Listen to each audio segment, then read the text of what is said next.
Good afternoon, everyone. This is John Daw, broadcasting live from northeastern Pennsylvania for Dr. Udoshi's weekly update on COVID-19, the new novel coronavirus. And we have some special guests with us today. So I am actually going to send it right over to Sanjay to kick us off today. We are broadcasting live on Facebook and on Zoom.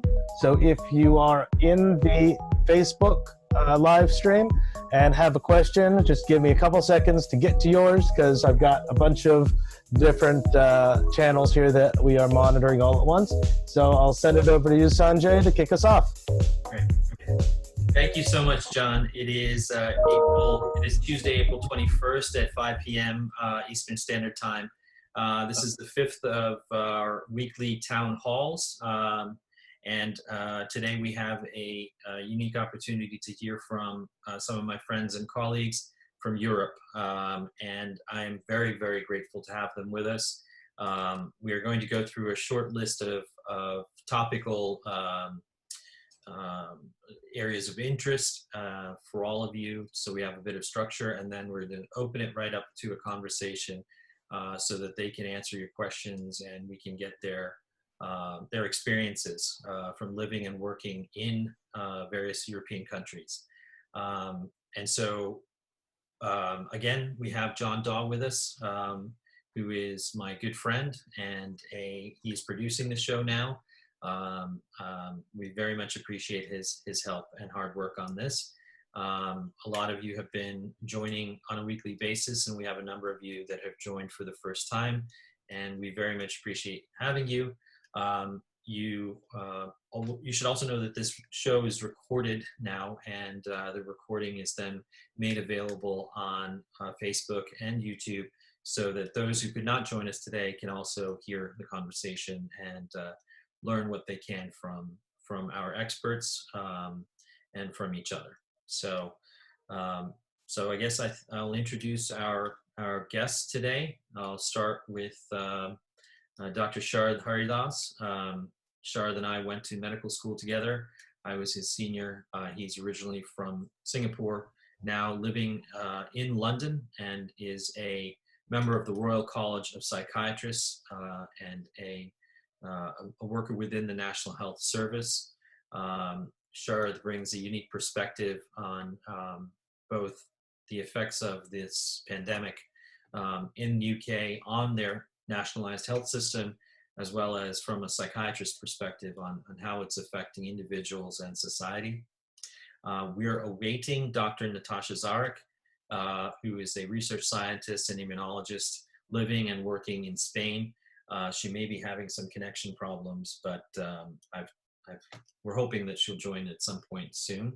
Dr.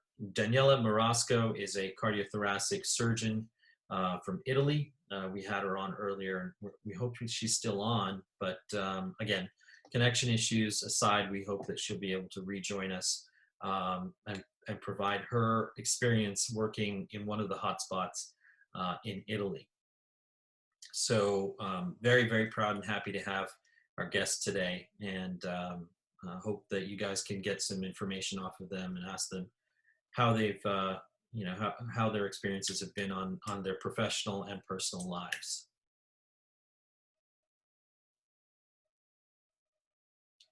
Okay, so what we'll do is, I think, John, we'll start off with a review of the numbers.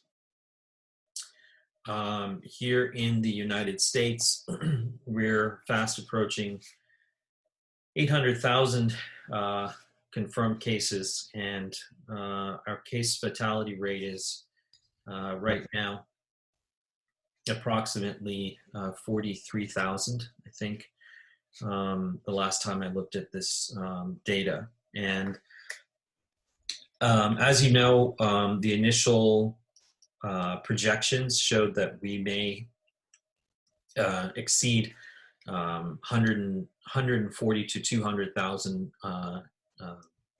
deaths by the time this first wave of COVID-19 infections is brought under control. And as a result of the social distancing and other measures, that we call non-pharmaceutical interventions, we're seeing that we've actually bent this curve significantly and slowed it, at least. We have slowed it to the point where we're seeing much, much less fatality than originally projected, and that is excellent news. We have yet to get a strong understanding of what we're calling COVID-specific mortality. COVID-specific mortality is obviously a term that we derive from hospital medicine, like I described last week. It is a very specific term to designate that a person came to the hospital with COVID symptoms, proceeded through the course of disease and treatment, and died as a result of their infection, whether that be through heart failure or through respiratory arrest. The cause of death would then be labeled as COVID-19. And so obviously there is a difference, and there's a big difference between case fatality and COVID-specific mortality. What's important to epidemiologists may not necessarily be important to the general public, but the general public should know that the efforts that are being made are in fact impacting heavily on the projections and the models that showed that by now we could have been above 100,000 deaths due to this infection, and we're less than half of that. Not something necessarily to be happy about, but at least we know that what we're doing is working. So that's one thing about looking at these numbers. So testing, I believe that right now we have accomplished over 4 million detection tests. And again, there is a difference, which I hope that Dr. Zarek can join us and explain a little bit more detail, but there is a difference between detection and the confirmation tests. So let's just call them detection and confirmation, okay? Detection is that the swab test that tells you that you have been exposed to and you are carrying the virus. That test is based on the detection of the viral RNA, which is very specific. It's a signature of that particular organism, and that we're able to then use the swab, amplify that RNA into something that's readily identifiable, detect it, and say positively, okay, this is a person that has been exposed to and is carrying the virus in their nasopharynx. Difference between that and a confirmed antibody test is that we're just looking for the virus, right, in the detection test, in the swab. In the antibody test, we're actually looking for the molecular signature that the virus has caused an immune response within the person, okay?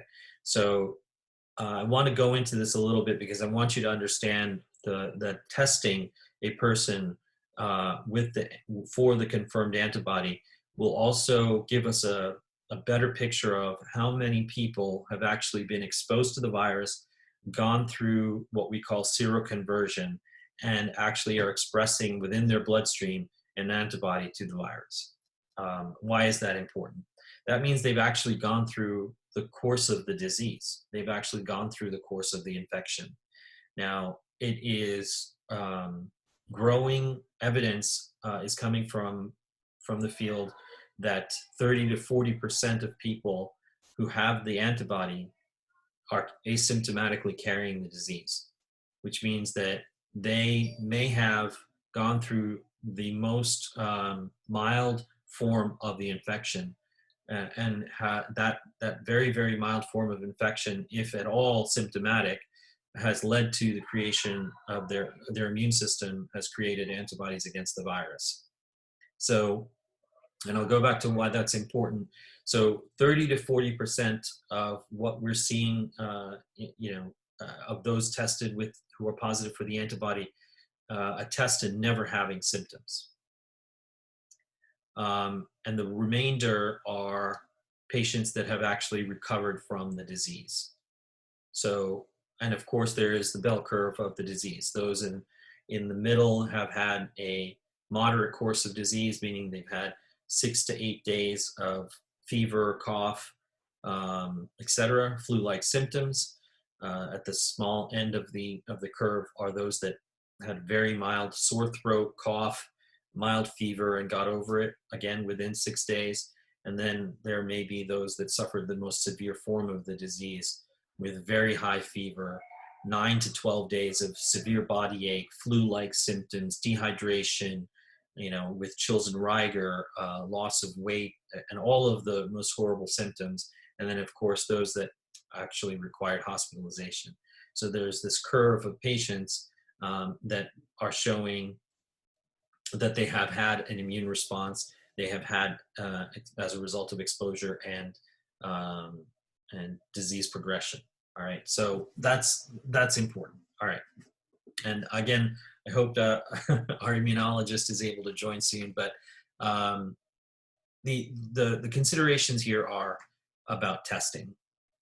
In order for us to return to a more open society, businesses opening, some semblance of return to normalcy, let's go back to the numbers. The numbers are, we have over 2.2 million confirmed cases throughout the entire world. We have 730,000 confirmed cases here in the United States.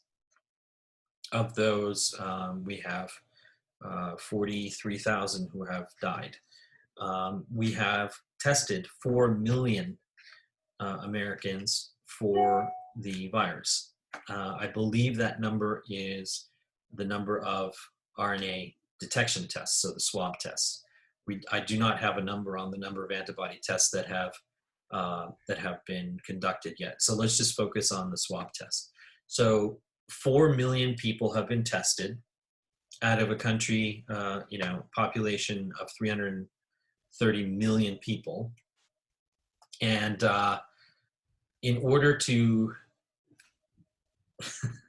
you're not going to like this number. In order for us to have confidence about knowing how many people asymptomatically carry or have the mildest and most moderate form of the disease and recover, we need to test about 10%. So about 30 to 35 million people need to be tested, and right now we're at 4 million. And the epidemiology and immunology behind that is a little bit complex, but I'm going to let Sharad address this also and see if he can shed some light on the numbers in the UK. But 330 million people in this country, and we've only tested 4 million so far. And this is 6 weeks of testing. I think we've gotten about 6 weeks. So we can even call it a month. We've tested, So we've tested about 4 million people. At this run rate, it'll take 2.5 years to test the entire country.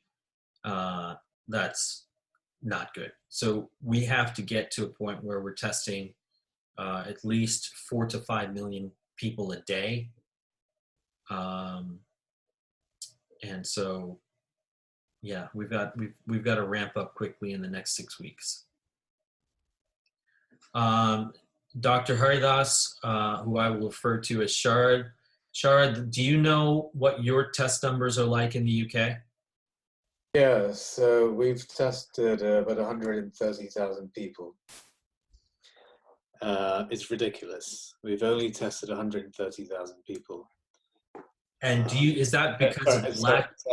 Sorry, go on. Is that because of a lack of availability of tests? What is the problem? No, actually, 130,000 people have been tested positive for COVID. Okay. We've had, I don't know the exact numbers. I wish I had them. I wish I had the total number of testing, but by and large, the general public have not been tested because of a lack of political will. It's quite abysmal what the politicians are doing here. It's a conservative government here, and they are reserving testing for those fighting COVID in the front line. So Okay. if you're healthcare staff, you get priority treatment, which is right. It is the right thing to do. However, that wasn't the case right from the outset. We had to fight for that Okay. as well. The government is currently testing about 20,000 people a day. That's it. So it's pretty abysmal. It's one of the lowest in Western Europe, far behind Germany and Spain and Italy. The aim is to get up to 100,000 a day, but by the end of April, but we're not anywhere close to 100,000. And quite shockingly, we've run out of PPE 3 days ago. Okay. So now you're testing. I just wanted, because we're covering the topic of testing right now. sorry, yeah. Your testing is on demand. Like, for example, a patient has mild symptoms and wants to get tested. What's the process for that? So if somebody in the community has got a mild infection and they think it's COVID, then they call a government hotline, which has been widely made available to everyone. Mhm. They call this hotline, somebody will answer them and tell them what to do based on a questionnaire Mhm. and based on a feeling that the assessor of the phone has of whether or not they have the symptoms. So if they pass the test and they're deemed to have COVID suspect symptoms, then they will be told to come to a testing facility which is just outside one of the main hospitals, outside one of their main hospitals in their area. Mm-hmm. So they get swabbed there and they go back and they get the results a few hours later, about 24 hours to 48 hours later. Okay, so, and this is obviously the detection test. Do you know any? Yeah, that's the antigen test. Yeah. Okay, all right. Now, I'm trying to look up how many you've. Let's see if how many tests you've done.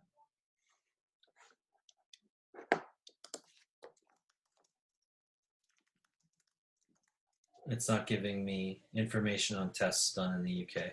That's fine. Anyway, so that's where we are, testing. So I have the test now. I have the results. 535,000. We've conducted 535,000 tests, and we've had 129,000 cases positive. Okay. But from my anecdotal feeling, the amount positive in the community, there's a lot of people out there who haven't declared that they're positive and they haven't come forward to be tested. Quite a lot. Okay, same here. Same here. In fact, I think that we have a very large population. It could be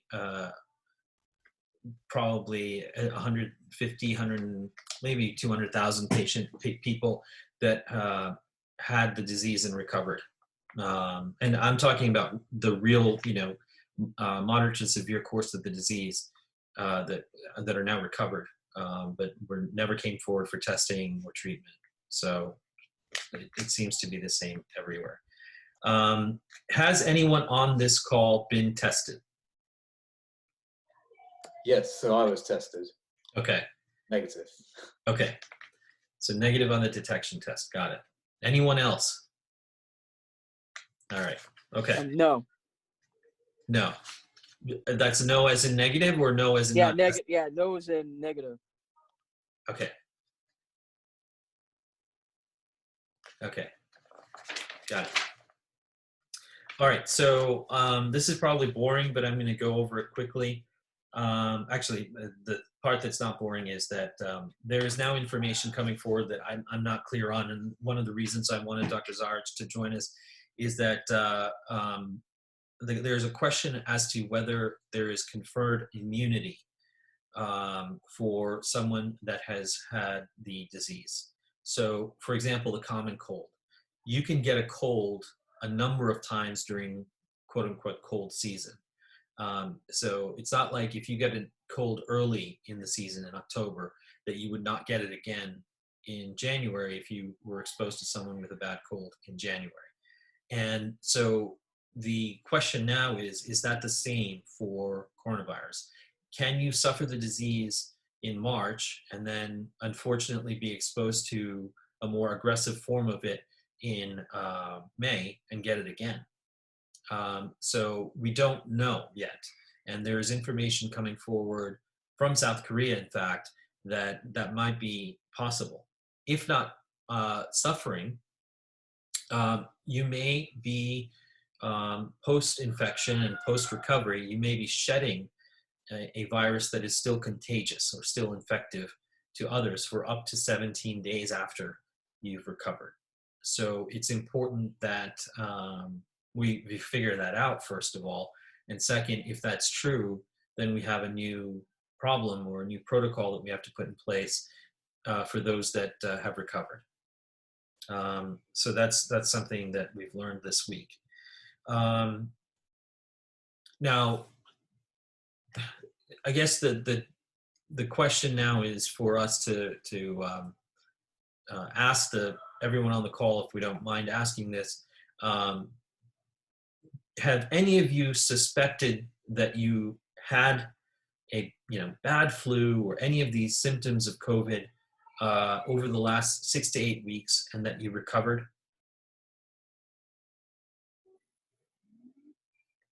Just a reminder, I have everybody on mute, so if you are going to respond, please hold down the space bar when you speak on your phone or go off mute on your cell phone. Thanks, John. No, I have not. This is Pamela.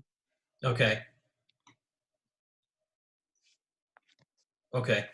All right. So that's a big question now. I mean, I don't know whether we'll get that guidance, but I suppose in the next couple of months, with the availability of testing starting to catch up with demand, it will be necessary to do these kind of parallel testing, not just for detection, but to also see how much of our communities have actually been exposed and recovered.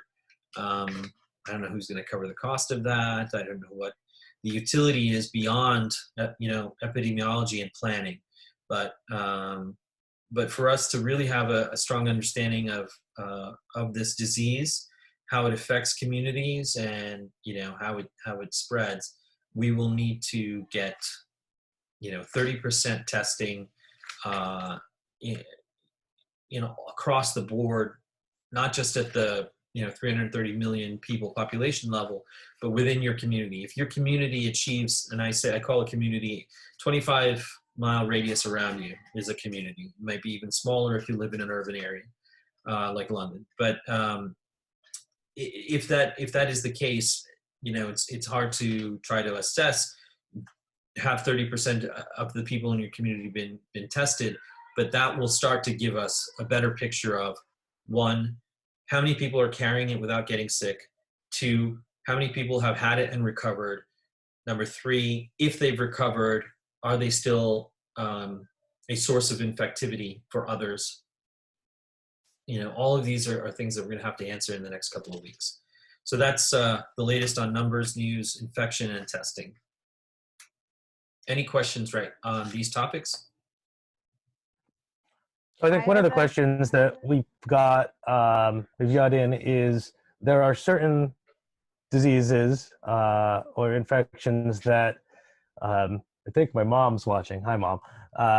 So Mom always said, all right, you're on your antibiotics, you're no longer contagious, or you've had diseases, like you've said, that you can get at one point in the season, and then once you've had it, your likelihood of getting it again is very small, or the infections or the diseases that you get vaccinated for and then are not likely to get. Can you talk a little bit about how those all work, and are those accurate statements? Was my mom actually right when she said, well, you're on medicine for 24 hours, now you're not contagious anymore? How does that work? Hi, Mom. Okay, yeah, so it's all really due to the class of infectious organism, right? So with bacteria, we know it's pretty straightforward. They don't they don't mutate as fast as viruses. Their population generations are much more slowly evolving, etc. But certain viruses evolve very, very quickly because they're so simple. And so coronavirus is a class of virus. It's not it is not just this virus. That's why we have named it internationally. We've named it SARS coronavirus 2 as the disease, and COVID-19 is what we call it here in the United States. But it's essentially a sudden acute respiratory syndrome caused by a variant of coronavirus. There are 5 classes and 8 strains, and this particular thing can mutate very quickly. Now, cold viruses come in not just one class, but many classes: rhinovirus, adenovirus, et cetera, et cetera. There's at least 5 that cause the symptoms of the common cold, and they mutate very, very quickly.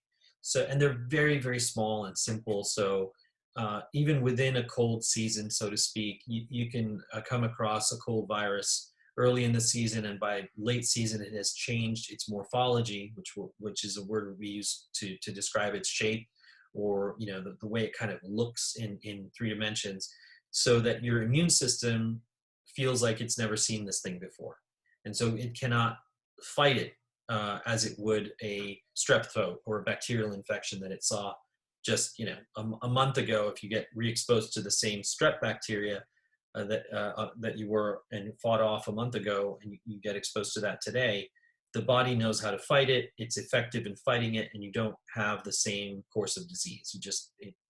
Your immune system recognizes it, has the antibodies against it, and can elicit a response. So let me try to simplify my answer now. We give you a yearly flu vaccine. That flu vaccine is updated every year. It provides 80 to 90% protection against this year's flu, okay? And so for that season, the predictive models are such that we know that the flu cannot or will not evolve to such a state that it would evade the vaccine for this season. Might that variant evade the vaccine next season? Maybe it could, and that's why we keep updating it. All right. So let's take flu on one end of the spectrum, and let's take cold on the other end of the spectrum. Cold mutates so fast and is so varied in its course and its morphology, whatever, that creating a vaccine against it is very difficult. And since it's not a cause of mortality, and it doesn't have huge impact on society, people can actually continue to work and exist with a common cold. And on the other end, a really bad flu kills people, right? So that's why we vaccinate. Where does coronavirus fit in? We don't actually know yet. Okay, we know that it kills. We know that its lower end of case fatality is 1.5%. Its upper end is 9%, right? Can we build a vaccine against it like we've built one for flu? We don't know. We have attempts that were successful in 3 different approaches, 3 different places: Baylor, UPMC, and in Israel, with the first SARS-CoV-1, right? We have an effective vaccine that was built 12 years ago, and yes, can we modify that approach to take on and develop a vaccine for SARS-CoV-2? In my opinion, yes, I think we can. I think we will get to the point very soon, in the next 12 to 18 months, if not sooner. I heard that Oxford has partnered with NHS to start a trial as early as now, next week or something like that, on a vaccine. So I heard that today. So I hope that answers the question.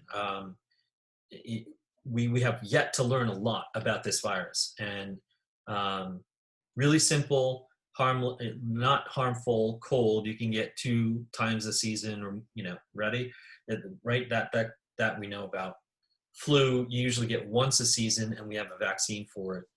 Much more slow changing, slow evolving. So we just keep updating it to keep it effective.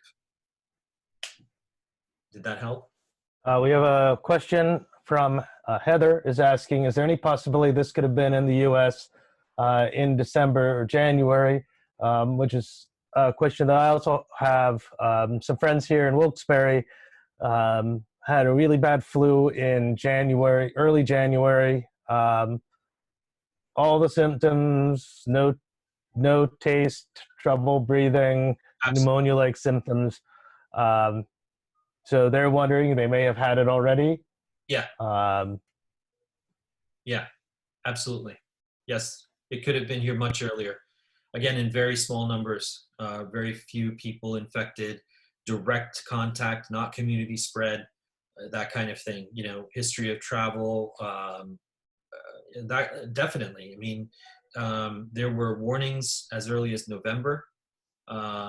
And in this, and you know, I don't want to get into conspiracy theory, but it may be very well true that the Chinese did not alert us about their initial cases until 2 months after the fact. So if that's the case, and they began alerting in January, they were seeing cases in November and December. They just weren't alerting anyone about it.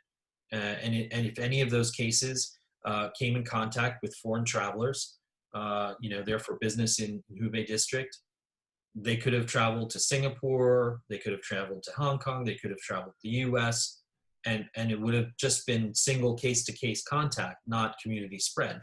So yeah, it absolutely could have happened. Karen has a question. Karen, I'll unmute you now in 3, 2, 1. Hi, Karen. Hi. Yeah, so I have a question. I was following the account of how the Washington State University kind of unraveled the mystery as it came into their state. And they, at the time, we did not have tests. And they developed one, or were trying to develop one. And the account said that they couldn't get approval from the CDC for their test. And I'm wondering, is there a science reason why the tests, is the CDC trying to make sure everything is uniform? Is there any kind of a science reason why universities can't develop their own tests? Do they all have to go through the CDC? Great question. So I read just this week that the CDC has now gone the opposite direction and has told universities that they can develop their own test and that they just have to use the same set of primers. So a primer is a chemical reagent that we use in the detection test of polymerase chain reaction that attaches to the RNA. So as long as you're using the right primer, then, and everybody uses it, then you basically have a standard protocol. So that's why they have definitely reversed course and told universities to go ahead, which is something they should have done in the very beginning, but they also, to give them benefit of the doubt, they did not necessarily know which primers were the best to use. Have I lost connection? No, you're good. Okay. No. Okay. I just I had some frozen screens here. So yeah, so that was the reason, Karen. There was the science-based reason is just that they wanted to make sure everybody's using the exact same approach to testing. And I don't think the CDC necessarily knew which approach to take other than the one recommended by WHO, which was initially rejected.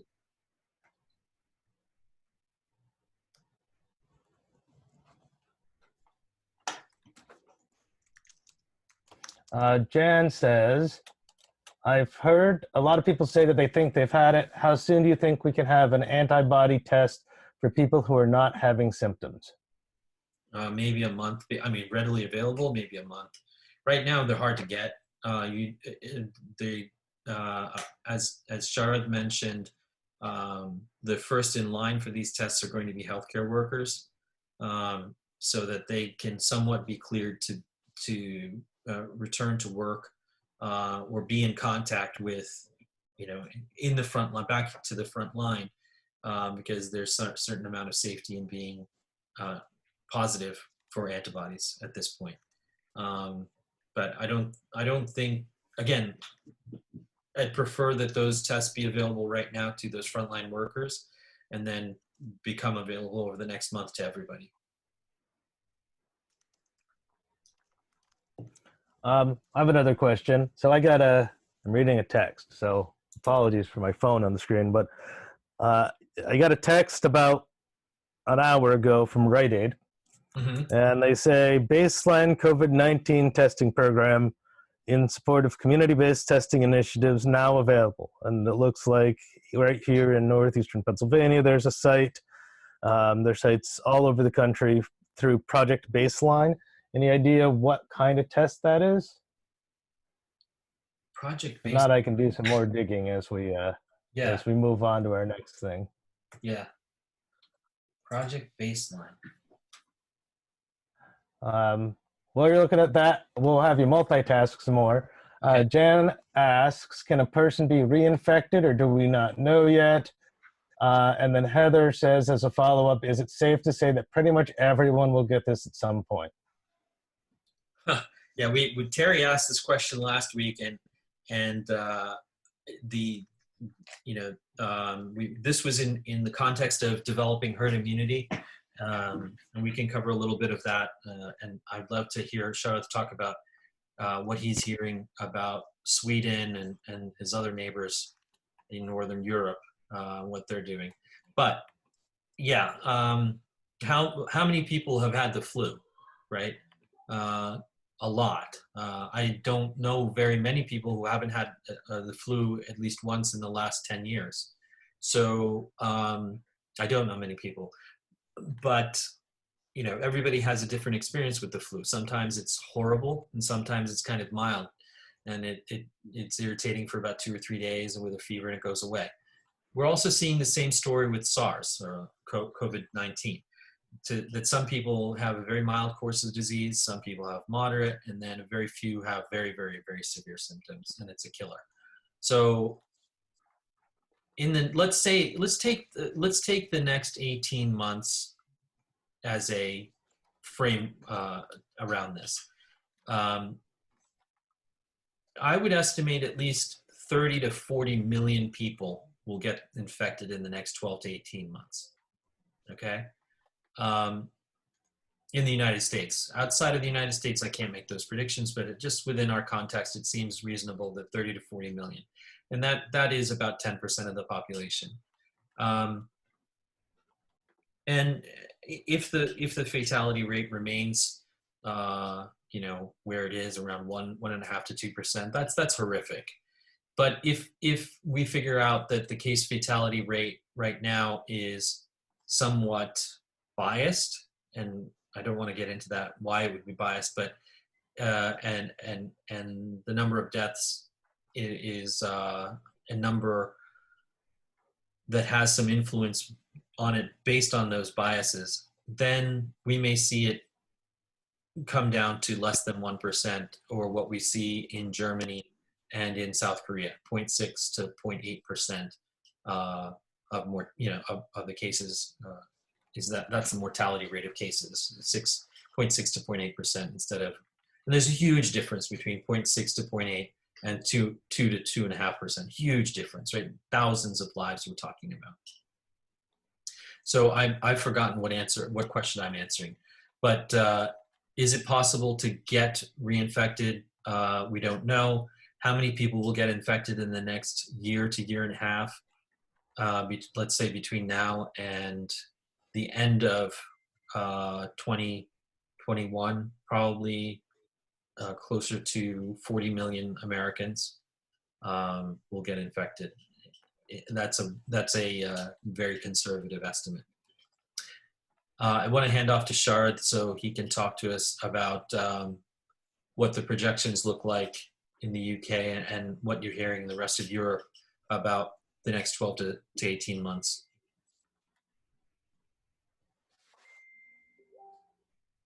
12 to 18 months.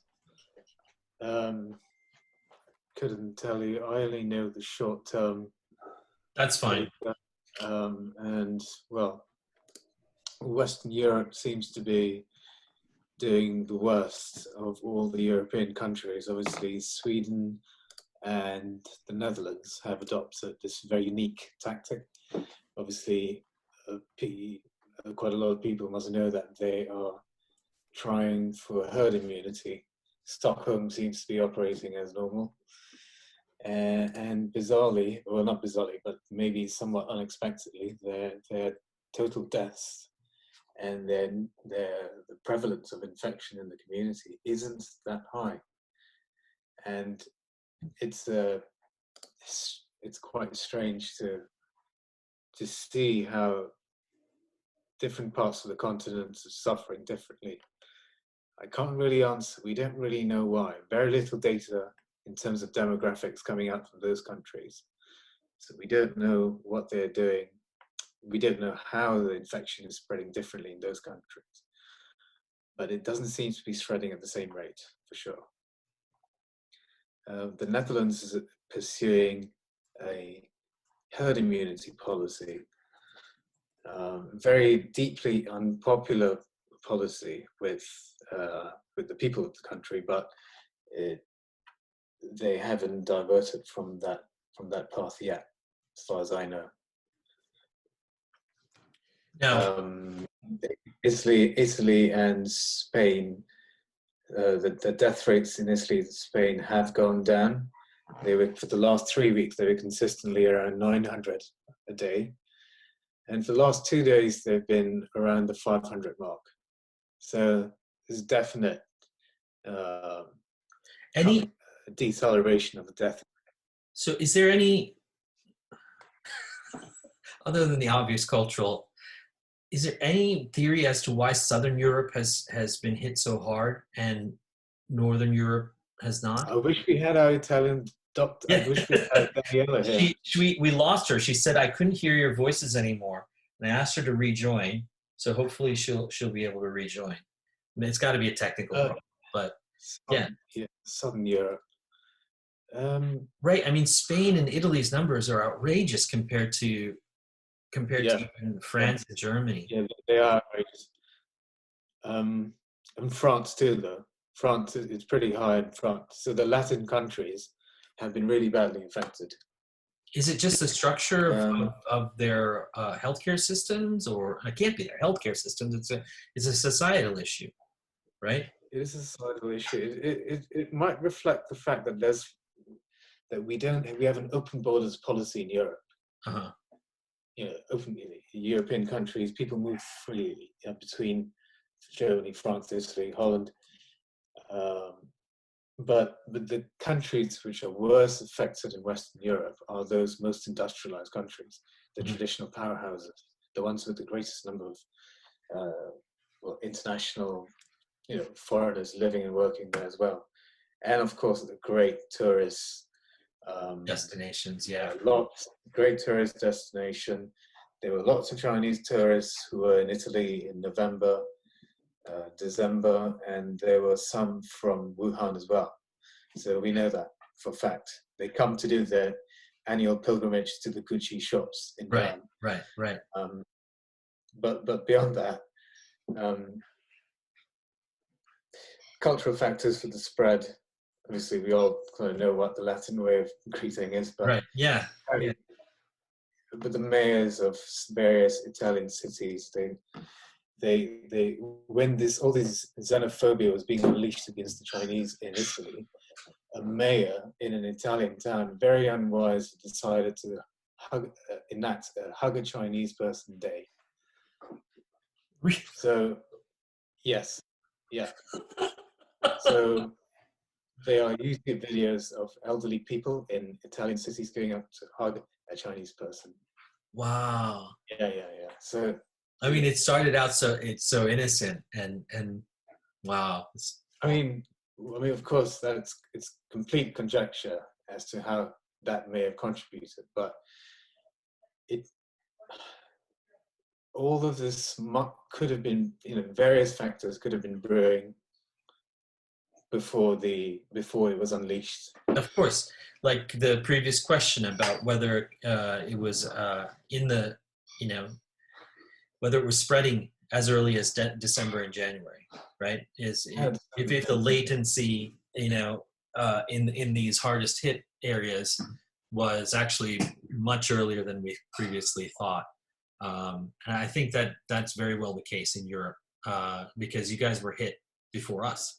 Your numbers started to skyrocket well before New York and the West Coast here. So what does that mean? That means that there's likely a longer latency than we thought, and also that we really don't know about this timeline accurately yet. Okay, so have you seen any? Okay, so here's an update on symptomatology. Okay, so what we've been telling everyone in the United States is if you have a dry cough, if you have a fever that spikes in the evening, if you have difficulty breathing, chills and rigor, so your usual flu-like symptoms plus these very specific COVID-like symptoms, then you should, one, get tested and seek medical care. We're also seeing that in 30%, at least 27% of cases, that there are dermatological involvement. So urticaria, like rashes, okay, so like bumpy rashes in the skin of the forearms and the torso. There's a swelling of the feet with red lesions are all around the skin of the feet, and the back of the calves. Sorry, can I ask a question? Sure. What percentage were showing dermatological lesions? 27%. Did you say 27%? Yeah. Well, they just haven't noticed it, right? They're so focused on their fever and their chills and sweat and everything like that. They didn't really complain of this as their primary, as a primary symptom. It was something noticed after admission and during the course of hospitalization, that the nurses and others that were caring for them were saying, well, have you had this before? When did this show up? Have you seen this, or does this happen often? And the patient was like, no, it just showed up when I started getting sick. So these are other lesions that are other symptomatology that we're finding. Now, much more dangerous than these skin lesions, COVID involved renal failure. So the 17% of patients are having kidney involvement, and 11.2% of patients are seeing, this is really horrible, microangiopathy, which means generalized clotting, so clotting problems, cardiomyopathy, so swelling of the heart, or other forms of involvement of the heart muscle. So cardiomyopathy, microangiopathy, and clotting in 11, let's call it 11% of the cases. So their initial difficulty in breathing may not just be the lung. It could also just be their heart is beginning to become inefficient. And so, heart failure could also not just be because of the lungs. And the reason I'm getting this out there is because people in your friends and family circle, if they start getting breathless, if they start getting rashes, okay, these are just going to be initial symptoms that they need to go get tested. We don't want people to wait until they're breathless or until they have 104 fever. If 3 days ago they had the torso rash and the feet involvement and the back of the calves, and nobody took notice of that. So the more awareness we have of the symptomatology, out in our friends and family circles, out in the community, the earlier we'll be able to detect this and then get them the care that they need. So that's our latest news and updates on health indicators and new symptomatology from the field and what we're hearing. We'll be covering more rigorous work and papers being submitted and the data that we're getting from the field. And hopefully for the second half, we'll get but it is getting a bit late. Our friends from Europe will be able to join us. But do we want to take a break here, John? And did you have a video or something that you wanted to run? Sure, we can do that. Give me 1 second.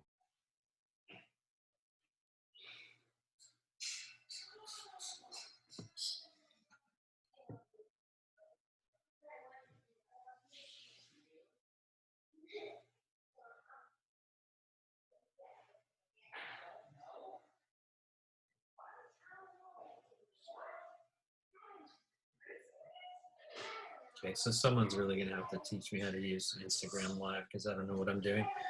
But okay.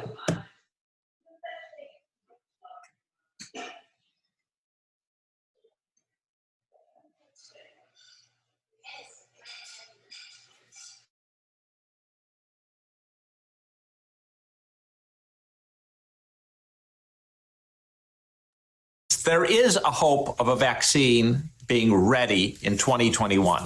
That's conceivable because scientists began working on a vaccine practically the day that the viral genome was made public.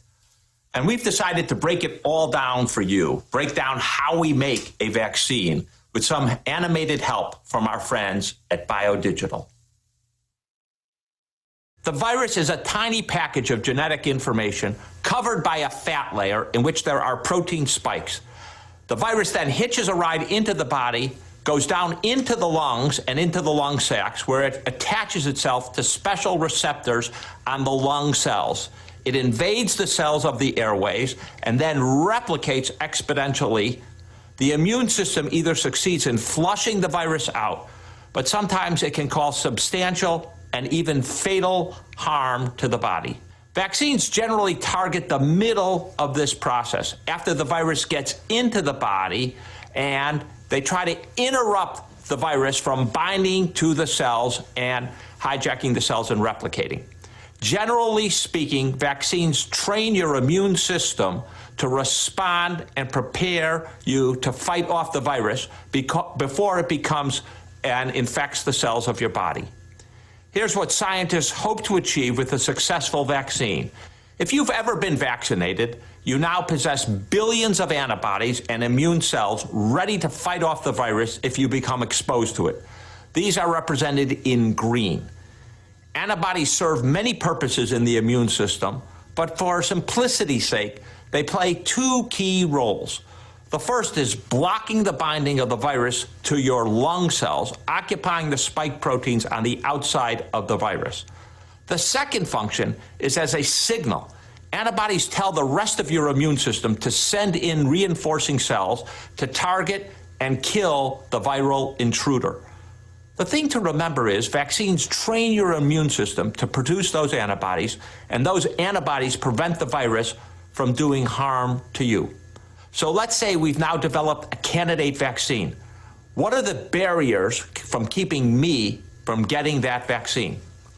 Well, vaccines work because scientists take the time necessary to ensure that they're safe and that they are effective to prevent you from becoming infected. To get to that point, there are usually 3 phases of clinical trials. Phase 1 is a safety trial. Can I give this healthy person a vaccine and not make them sick and, God forbid, kill them? Phase 2 is efficacy. Does the vaccine actually produce an increase in antibodies directed at the virus? And importantly, phase 3 is an effectiveness trial. Does the vaccine actually prevent you from getting coronavirus? Once you clear those 3 hurdles, then the FDA gives the green light to mass produce and distribute the vaccine doses to the hundreds of millions of people who need it. Every one of these steps involves patients, volunteers, and scientists. And there's no one long step, but rather many small steps that cause the process to take many months into a year and a half before you can get a shot. And if you get it in a year and a half, that would be record time.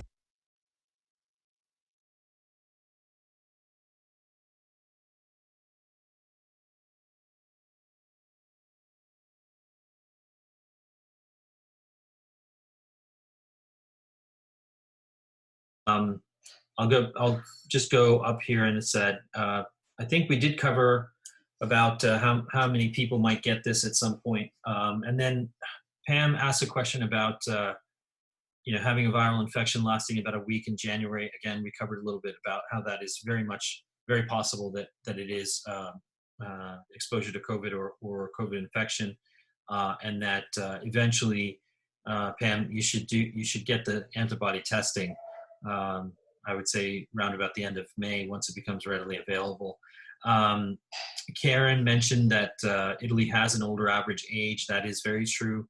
And they have multiple generations in their homes. That's something that Dr. Haridas has corroborated. The cultural factor in influencing the spread includes intergenerational living within the same household, especially in Latin countries. Very true. Okay, so Jan also heard that there are digestive issues early on, and that is true, but I'm waiting on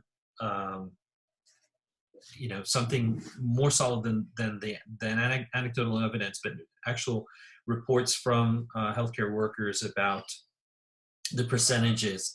But that is very true. Digestive issues have been associated with COVID, including diarrhea. But anytime there is a inflammatory response as a result of infection, the digestive system can be affected, causing nausea, vomiting, and diarrhea. So we don't know whether the COVID is actually causing something directly in the digestive system to elicit that kind of symptom, or whether it's really just the fever and immune response that goes along with being sick with COVID. So I think we've caught up on the questions. Have I missed any? Okay, so I'm still trying to get our Italian and Spanish doctors back online here. I know Dr. Morosco is on call, so she may actually be in the hospital seeing patients and trying to jump on, and we will await her as well as Dr. Zarich, but I don't know for now. Anyway, now that we do have Dr. Haridas with us, I would like him to cover, in his experience, across 4 topics. One is what is it like living in London? What is the physical and social distancing like? And how cooperative is your population, your community, your neighbors, etc. That's one. I'll just give you there's 4 topics, and then I'll ask you them as questions. The second one is, what kind of restrictions are you facing in terms of shopping, travel, or other? Number 3, as a clinician, what have been your observations and experiences with any COVID patients or any patients that have recovered from COVID?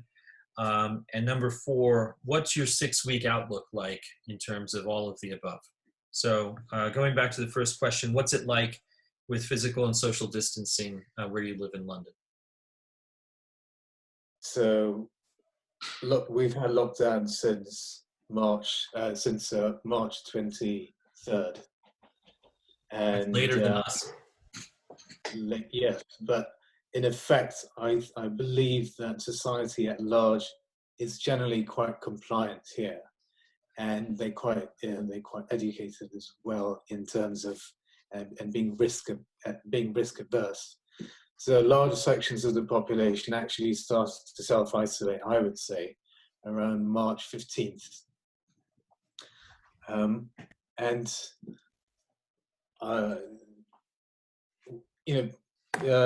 English people generally don't take kindly to governmental meddling in their daily lives. So the government couldn't strike a very harsh tone in terms of ordering the population to buckle down and stay in your houses. So they had to take the softly approach and suggest that we stay for the health and benefit for us all, in those words.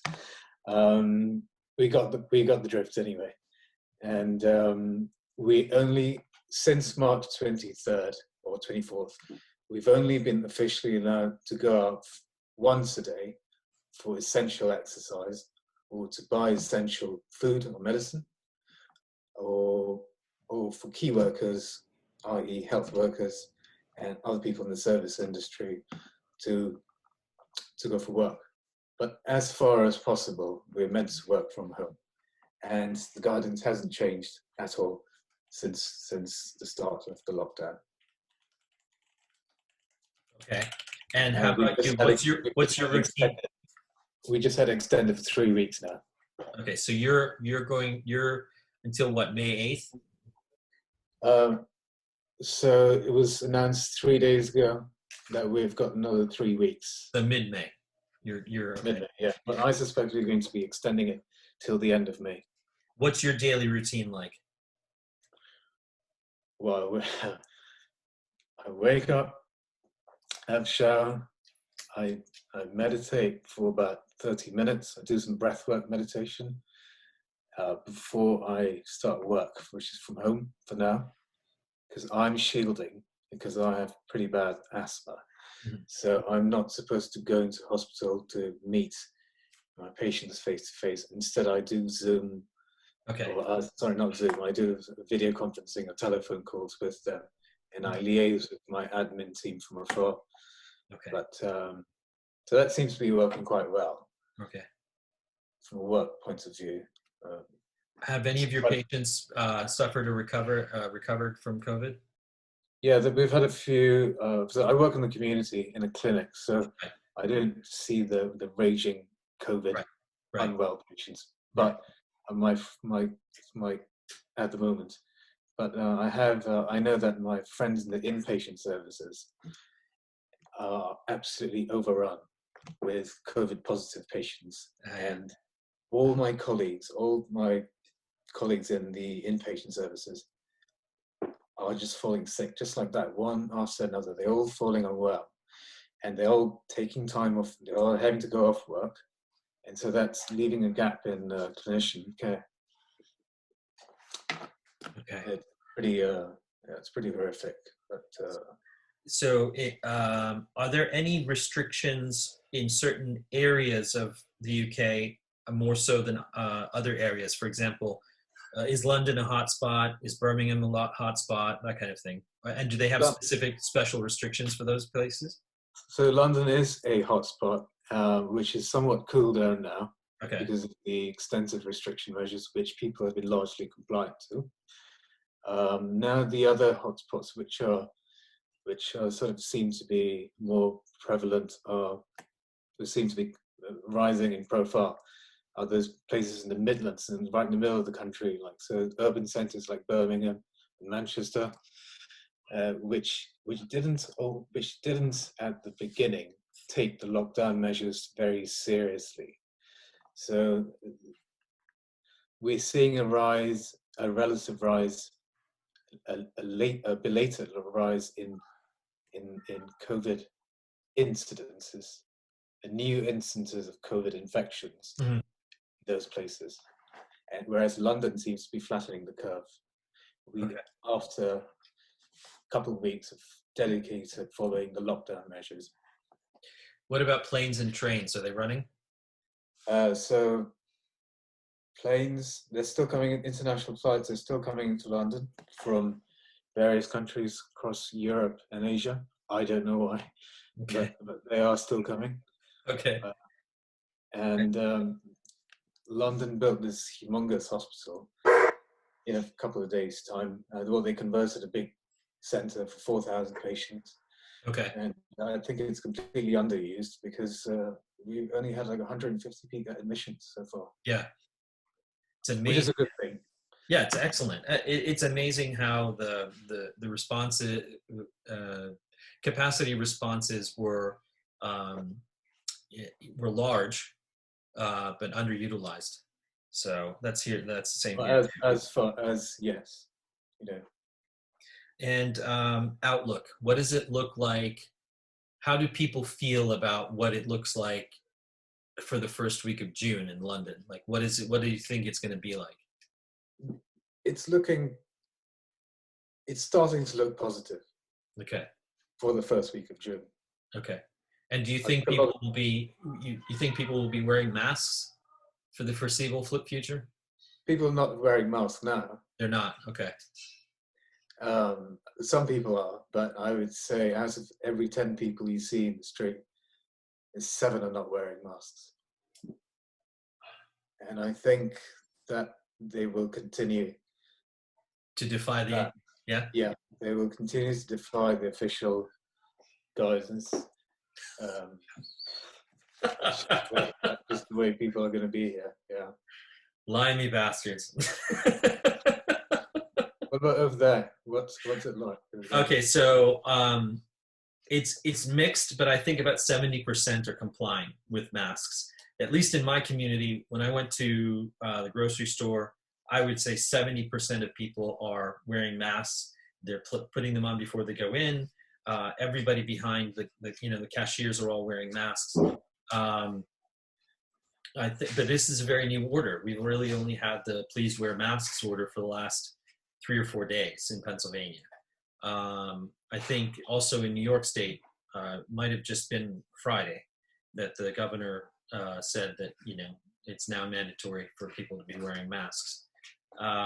So I think one of the things that I noticed is I was in I just stopped by Rite Aid yesterday, and Rite Aid, even though the governor order, so in Pennsylvania here, we have an order from the governor that stated that starting at, I think, 8 o'clock 2 nights ago, if you are going to go out in public, you need to wear a mask. It was funny, we went to Rite Aid, and they had a person at the door that stopped them and said, "You don't have a mask, you can't come in," which opened up this interesting.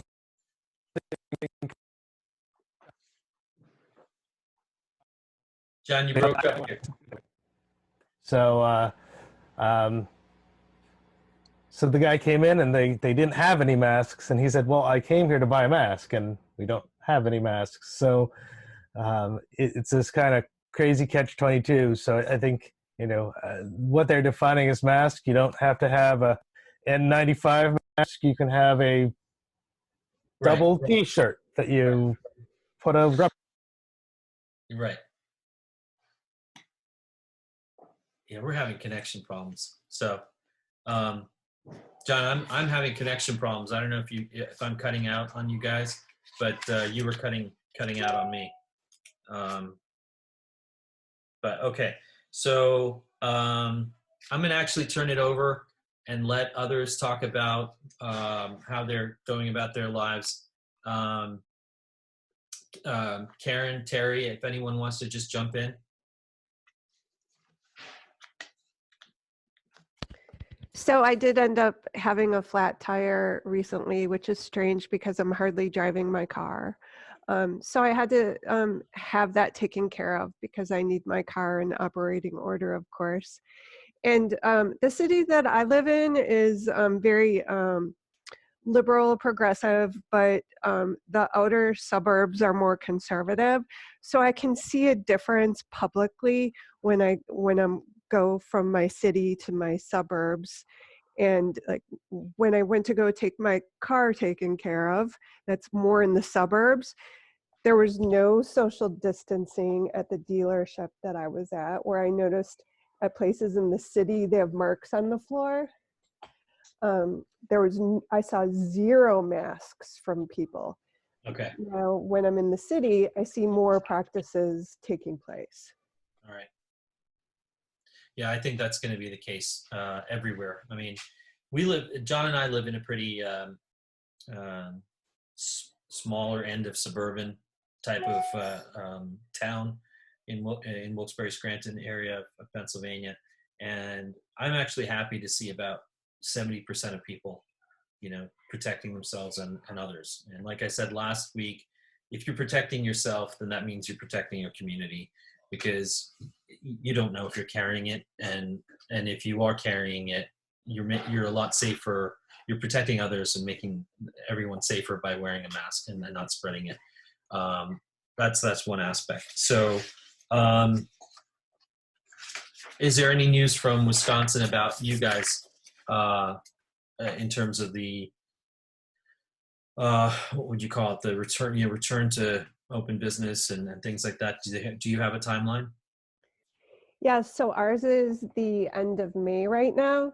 We do have a Republican legislature, however, and a Democratic governor. Yeah. So that's the dynamic that we have going on. So the legislature is challenging the authority of the governor to extend the stay at home right now, and they're taking it to the Supreme Court. He's mostly incorporated most of President Trump's and CDC's kind of standards that they've put out. So I don't really see a reason why that's happening other than political. So we might end up being in a fight over that. But one thing that I wanted to say about the mask is I saw an observation by, I represent a lot of nurses and doctors, and one of them pointed out, if you've ever been in a colder climate and you've seen your breath, that gives people an idea, because a lot of people have a hard time visualizing how Sure. far their breath goes out. Right. And once I read that, it evoked that memory, and that made it more real for me as far as Sure. wearing a mask. Absolutely. Actually, we have another colleague of mine and longtime friend who is actually also a healthcare worker, a healthcare professional. Kim, you're on. Are you still available on your webcam or your phone cam or whatever? Because Kim, can you describe what you read about the children? And so Kim is a physical therapist, and so also has been seeing patients, but for right now is not seeing patients like myself, and is surviving at home. Kim, can you chime in with what you've been reading and staying abreast of? So I came across this article that stated that a number of kids in Italy presented with the dermatological and the integumentary symptoms you were describing earlier. It was more akin to things like chilblains or the sensitivity that occurs. Something like was it Raynaud's, right? Yeah, Raynaud's. Yeah, absolutely. So these kids were presenting with Raynaud-like symptoms, but that was it. There was no respiratory issues per se. And they are starting to find out that's how it's presenting amongst the kids in Italy, as opposed to them suffering from any major respiratory issues. So this is not at best anecdotal right now, and it hits home a little close to us, right? Because over the last 2 weeks, my son, he's 8 years old, has been complaining about a rash on his toes, a distal phalange. Yeah. So he's complaining of how itchy Yeah. it is for the most part. So I've been treating it with over-the-counter cortisone creams, and we actually had some antibiotic creams as well. He's responding well, but it's freaking Benita out, right? Yeah. It's freaking my wife out, because she's thinking, well, now it's time to get him tested, and I'm like, well. Well, you know what? I'll give you some evidence that if that is the case, if kids are getting these these kinds of symptoms in their fingers and toes, it actually could be involvement of something that we're getting more and more evidence of, that there is part of the life cycle of COVID-19 involves interruption of heme metabolism. So this could be porphyrin. I'm sure you're familiar with porphyrin. It's a byproduct of a heme metabolism. If it gets out into the bloodstream, it causes the dermatological sign is itchiness. Okay, so if any of you have been around neonates, babies, they can get that yellowing of the skin as their blood goes from the infantile form to the fetal form to the infantile form. And that is the accumulation of these byproducts of heme metabolism causes the itchiness and yellowing of the skin. Now, if COVID is also disrupting heme metabolism and causing porphyrin to spill out into the bloodstream, then this is probably what you're going to see in children as well, as Kim just detailed. Some itchiness and some rashes and some, you know, accumulation in the knuckles and the knuckles of the toe as well, toes. So I would get them tested. I would definitely get them tested, just to, you know, to see whether there was exposure. Or you might already have antibodies, etc. And it gives you a clue as to some of the track and trace within your own household. So there's that. All right, where were we? So we covered that kind of stuff, masks, returning to routines, and then, you know, talking about timelines, like when, you know, schools and healthcare, whether healthcare in your region or in your community is getting overwhelmed or not. Obviously, if you're in an urban center, it will faster than if you're out in the suburbs like we are. But good to keep an eye out. Again, I'm not an economist. I'm not a I'm not an advocate for opening early, and that aggravates a lot of people. But how hard has it been so far? I guess I'm asking the question. How itchy is everybody to get back to work, or, you know, go shopping and get a haircut and all that other stuff? Sanjay? Yeah. Yeah, well, you might have heard here in Texas, there seemed to be in a little bit of a rush to get things going. Yes. And the number 2 in the government here, state government, has suggested that older people should sacrifice themselves for the economy. And, you know, I don't know if his medical degree was taken with David Stockman, or, you know.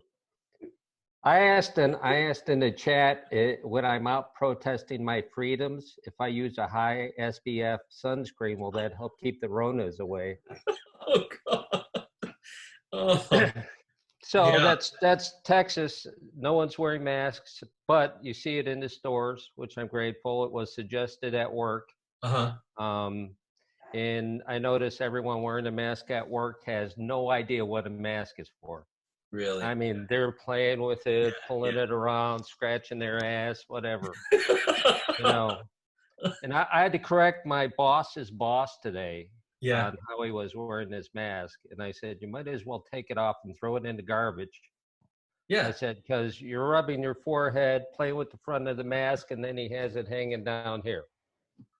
And I've been respirator fitted in the past for different jobs I've had. So I'm familiar with the process, and I had to correct him.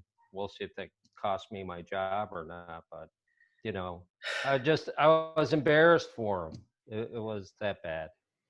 Yeah, I there is I guess 2 things come to mind. One is I saw someone, you know, in an argument on one of these Facebook threads saying, you guys are complaining about wearing a mask for half an hour to go in and out of a store, right? Or just, you know, to just get out, and if you have to get something of utility, put a mask on so you're protecting yourself and others. You're bitching and moaning about being told to do that. Imagine having to wear it for 12 to 16 hours a day, right? Imagine the healthcare workers and nurses that have to, you know, constantly be aware of when was the last time they touched a surface and then touched their mask, or, you know, when were they gloved and not gloved. And so I see two ends of this. One is the general public is not prepared. They have zero, you know, basic knowledge of sterile technique and just, you know, basic science literacy when it comes to microbiology. And I can't blame them. I mean, I'm not gonna put my mechanic through the hell of a lesson in organic chemistry and molecular biology. I mean, he doesn't need to know that stuff. But for the next 3 to 6 months, at least, we have to help educate others about the necessity to properly observe some of these recommendations, you know. And so that's one aspect. The other aspect is being careful and not fearful, right? Being careful involves being educated and knowledgeable about how to use the mask, where to use the mask, why to use the mask. And then being fearful is putting it on and driving around with gloves and your mask on, and going outside and doing yard work with it on. And no, you don't have to know the difference. And then the thing is, if you are educated and you are aware of how and where and when to do certain things, that makes you careful. If you are not, it increases your level of anxiety. If you're fearful and your anxiety level goes up, then you're more likely to make mistakes. If you're fearful, right? If you're undereducated and fearful, then you're definitely going to make those. You're definitely going to make those mistakes. Okay, and the other thing, Sanjay, I think that the thing you got to bring up too is the fact that the CDC came up with these guidelines right now with the wearing of the face mask. It's not to prevent people from getting sick as it is to prevent contamination, right? So potentially get your bodily fluids on other people in a public setting. So that's also an important distinction, because not everybody gets a chance to wear the N95s as we've been through before. So exactly. And we're all, like, we covered this last week, and then there were 100 questions, and then I created a clip, and then I put the clip up, and there was a good response to that.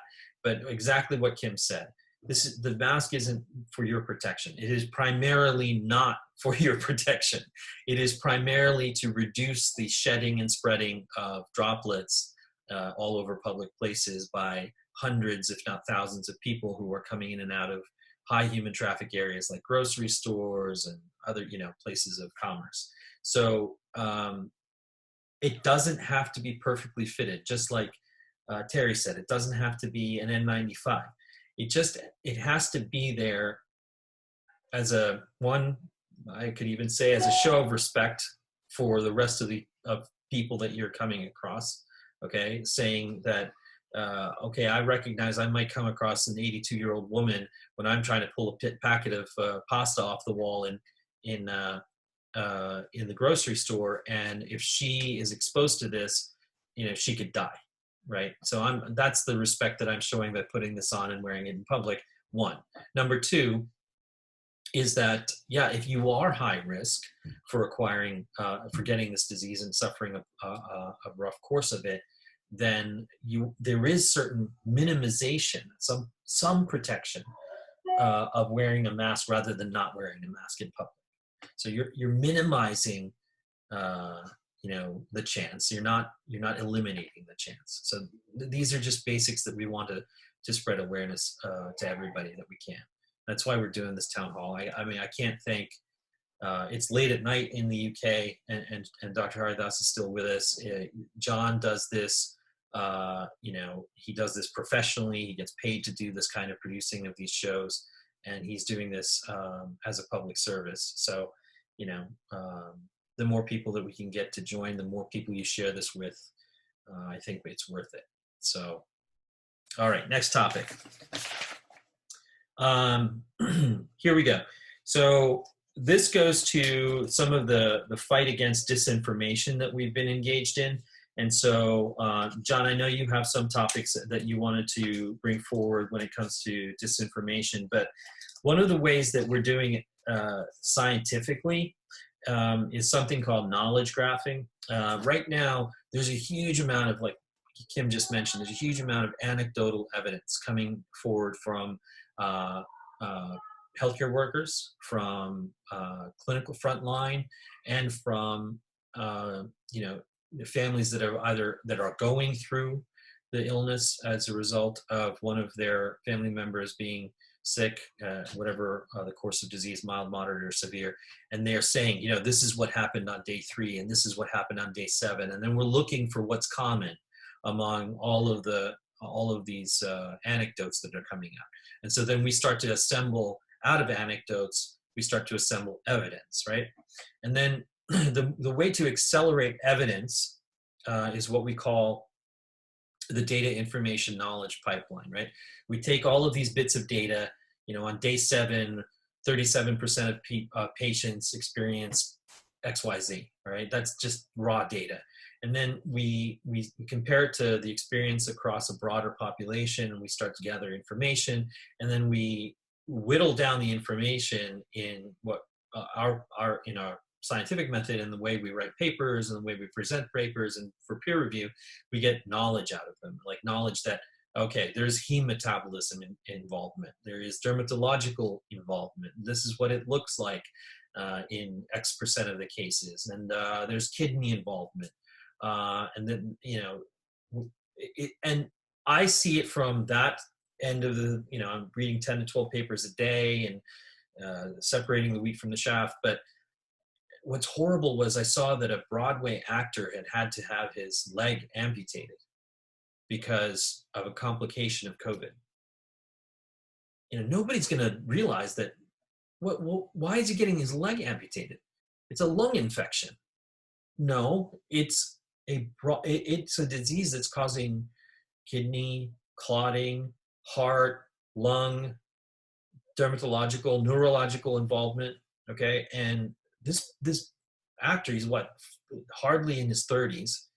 I mean, handsome, healthy guy is getting his leg amputated because of clotting.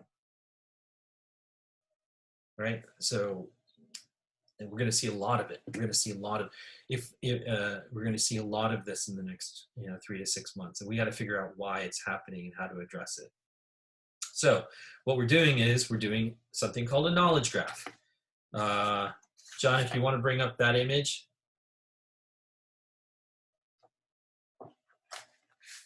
So what we do is, this may be too technical for everybody, but it's just I want to compare it to what happens. I want to compare it to what Terry and I fight every day on the internet. So here are all these data points, okay? And what happens is we're able to use either algorithms or artificial intelligence to understand the collection of all this data from all over the place. So we dump it into a graph, what we call a database called a graph. And we can see that somebody has discovered the specific protein decreases the activity of a different protein, okay? And that in turn decreases the activity of another protein. All right, so that's just like one bit of information, right? We throw it into the graph, into the major circle in the middle there. And someone else will come along with an observation about that ATF6, okay? And that will be tied into the knowledge graph. So the more evidence we continue to dump into this, the AI can then discern, okay, what happens in this model if we add a drug? What happens in this model if we add, hydroxychloroquine? Look at Sharon's laughing. So, this is the kind of, testing that we can do that is important, because it really does accelerate the generation of knowledge. It accelerates and it reduces the danger or harm to patients. The more we know, and the more faster we can disseminate it. So there's a difference between garlic water and actual testing. What we call we go from in silico, which is testing using artificial intelligence and computers, taking evidence, putting it all together and asking the computer to look for patterns in ways that is much faster than humans can do it. And then we go from in silico to in vivo, which is testing it within a cell that can, so we're using lung cancer cells right now to culture the COVID virus. We put the virus inside these lung cancer cells, and then we can add what the computer model told us may have a positive or deleterious effect on the growth of the virus. If that works, then we take it to in vitro. In vitro is actually in a living animal, could be mice or monkeys or whatever, and then we finally can start trialing it. But the pipeline of data to information to knowledge, and then returning to the theme here, is that this whole thing has been made possible by 2 decades of HIV research. All of these tools we've gotten from cancer and HIV. I'm going to plug for my friends at the NIH and researchers everywhere. every time you hear that someone is trying to defund or cut funding to these research institutions, whether they are, state universities or the NIH or whoever, this is the kind of work that they're undercutting. This is the kind of work that they're taking a machete and going after at the knees. Okay, it's helpful to visualize, what we do. I could talk about it, but this one picture was so remarkable, and it shows the different colors are different researchers contributing different proteins, and how they all affect the COVID viron. Okay, and how we can use this model as a starting point to accelerate drug development. And this is a multidisciplinary team, right? It's computer scientists, it's engineers, it's network engineers, it's protein and proteomic experts, it's geneticists, virologists, epidemiologists, frontline clinicians like Dr. Haridas, who see patients, contributing their electronic medical records. This is what I saw today in this patient at age 37, blah, blah, blah. It's all that evidence that we gather, and this is what it looks like to help save people's lives. All right. So the next piece that's pretty cool is susceptibility. Last week, we talked about social determinants of health and how the African American community has been disproportionately affected. And I don't know what you're seeing, Shara, but can you talk to whether there's any racial disparities in the rates of infection in the UK? Where's my... Can you hear me? Yes, go ahead. Okay, yeah. Well, there were anecdotal reports of, because there is a preponderance of South Asian and healthcare workers, there seems to be an overrepresentation of them especially those in the front line. They seem to be disproportionately non-European background. So quite a lot of those people who've died in the first couple of weeks have been non-European. So there's been a predilection towards the minorities, especially the ones who've come from North Africa and some from South Asia, Pakistan and India. But that's quite a different demographic to the people who are actually dying. Mm. So I think we don't have any demographic data coming out from the National Registry around the people who died. Mm-hmm. That the Office for National Statistics haven't released any data as yet. Obviously, I think it's a work in progress. We will find out in due course. And you think that's a privacy concern right now? They're just not telling you like how many? I don't think it's a privacy concern. I think it's more of a. I think they are a little bit inefficient right now. Okay. They're not like South Korea or China. They don't have the data on demand. They're not terribly organized as well. It takes a little bit of time to get their act together. I personally feel that that's the reason why we don't have this data right now. Okay. All right. So here's what we talked about last week, Sharad, is that in certain Black communities, the infection rate is much, much higher. And we think right now it's attributable to what we call social determinants of health. One is Black Americans have much higher prevalence of obesity, heart disease, asthma, cardiovascular diseases, right? And then the second is poverty. There's much higher level of poverty in these communities. So that's a lack of access to primary care, lack of access to medication that could control their diabetes and hypertension and things like that. So that we think is the primary driver. Now there's research coming forward about the two molecules that COVID binds most tightly to.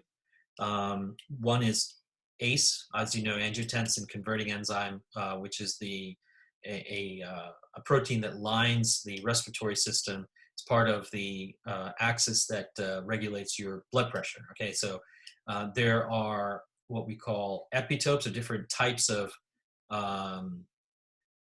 ACE and it's racially stratified here. So South Asian, the amount of ACE expression has been quantified in this particular research, and I'm not displaying the whole paper. I just want to simplify this for you guys. So based on this, we see that, I'm trying to simplify this as much as possible. The more ACE you have, the more likely the virus is to stick to it. Got it? All right. This is showing that Africans, again, now Africans with the genotype, long-standing, without the admixture of what we usually see in our African American population, which is an admixture of Latin American, Native American, some European, some admixture. But we're talking about Africans from Africa here. ACE expression is very low compared to South Asians. Okay, we don't know what that means, but we do know just by law of averages, or that the stickier, the more ACE you have in your respiratory system, the stickier it is to COVID. All right, this is interesting information, seeing that East Asians are second on that list. Now, if we go lower to the TPRS scores, you'll see that it is, the expression scores are negative on this particular type of protein in Africans. The conjecture right now, again, all conjecture leads to a hypothesis, but the conjecture is that we don't see COVID ravaging Africa as it should be because of the horrendous health infrastructure and poverty at the rates that we have seen in other hotspots throughout the world. And one of the reasons is this candidate. This candidate molecule is conferring some sort of protection to the African populations and reducing their rate of infectivity. All right. And then we could find out that this is altogether confounding, and that that there is some other reason, but at least the research has begun into segmenting these populations and looking for their relative susceptibility to each other to COVID.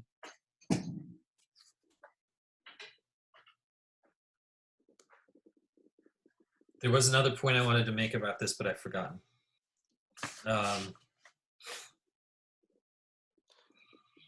Oh yes, go ahead. So if I may, I have just in the last minute looked up the UK figures, and they haven't released exact figures, but there's a fairly repeatable website which is reporting that out of the first 2,000 patients reported to be seriously unwell with COVID, 35% of them were from a Black or ethnic minority Black background.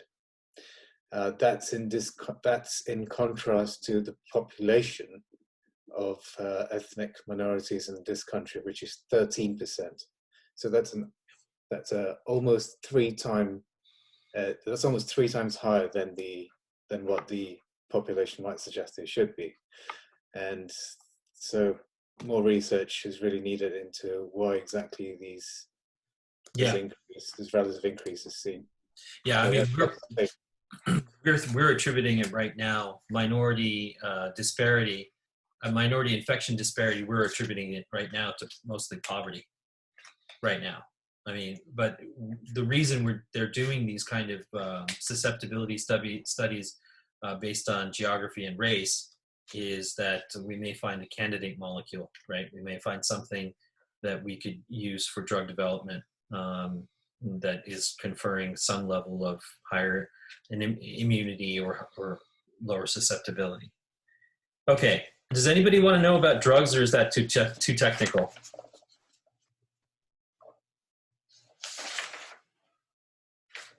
All right, well, there's 3 types of drugs on the horizon. I call them the VIRs, the ones that end in VIR, okay?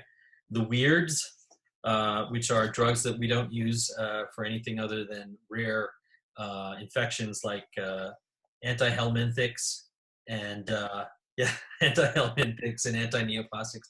So there is an article about old drugs that were used for something else previously, and they're being retasked or repurposed and retested because they have gone through all the safety and FDA and all that approval process that takes 8 to 10 years. So they're available, but we need to see whether they're effective. Now, the first group, the first candidates, so to speak, were antibiotics previously used in other diseases. So, for example, hydroxychloroquine and azithromycin. More and more evidence is that they don't have any effect whatsoever, and all the initial evidence was confounded by the fog of war, we'll say.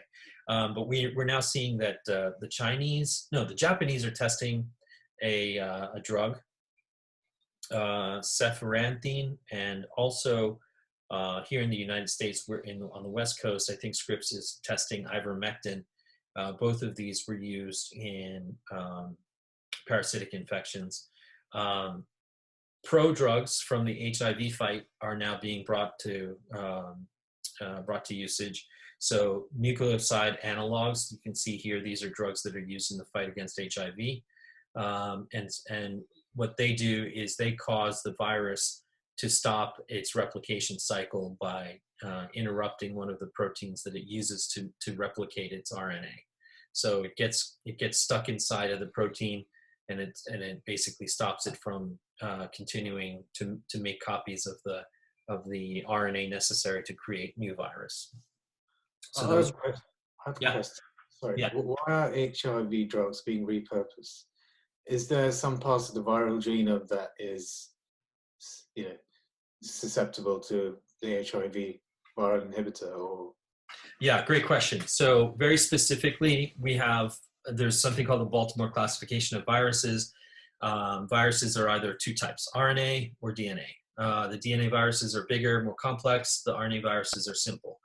HIV happens to be an RNA virus, okay? So coronavirus and HIV have the same genetic material, which is RNA at its core. For HIV to replicate itself, it carries around a protein called reverse transcriptase. For short, it's RT. And when it gets into the cell, it has very much the same kind of process to replicate itself that coronavirus does. So because it's similar in its life cycle, okay, we can use the similar things that interrupt the HIV life cycle to interrupting the coronavirus life cycle. Okay, so that protein RT has an analog in the coronavirus world called RDRP, and so we're hopeful that these HIV drugs do the same thing. They interrupt that protein that's necessary for it to keep replicating itself. Okay, and so we have and now great news on those VIR, the drugs that stop in VIR that we covered last week. More and more trials are showing they're very effective. In fact, one American went through a trial, tocicyclovir, which again ends in VIR, that's all that's important, was really, really doing very, very poorly, and was given the drug IV intravenously and recovered and is now at home. So I'll be posting a video of his story as well. So some of these drugs and the lessons that pharma has learned in the fight against HIV are coming to the forefront to be useful now. And so there's a lot of hope that we'll repurpose these drugs and start to see their effectiveness. We just have to accelerate FDA approval and get the evidence out quickly so that doctors can trial it as they need. That's it. Now we open up for questions.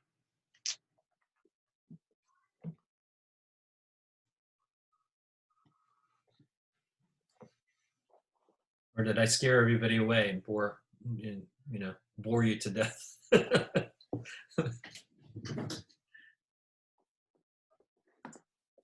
I was wondering about daily supplements. Someone mentioned it here.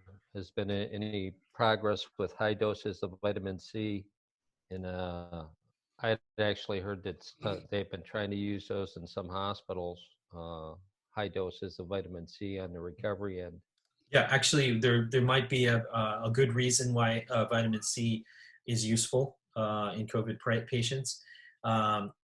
First of all, vitamin C is very useful in the increase in patients who have anemia.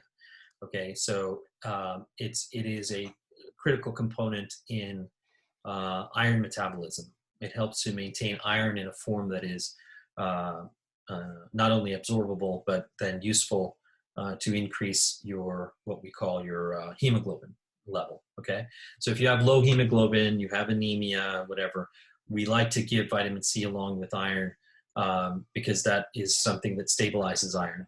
Now, you can imagine if like we discussed earlier, if COVID is affecting heme metabolism and causing the rapid breakdown of red blood cells, giving vitamin C is going to accelerate their what would you call it? Replacement, their repair or replacement, so that you could get the hemoglobin back up to normal and reduce the amount of hypoxia that the patient undergoes. So we're definitely seeing that some of these patients that go through the worst course of disease are suffering hypoxic injury.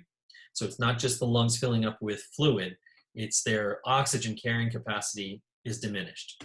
So if you give vitamin C, you're helping the body replenish that supply of hemoglobin.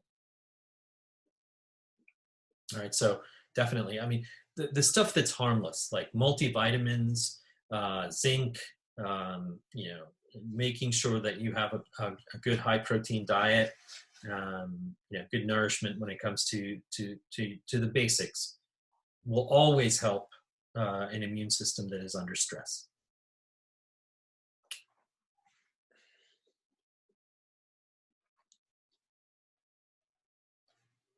Yeah, taking 50,000 units of vitamin E will damage your liver. So let's not go overboard, right?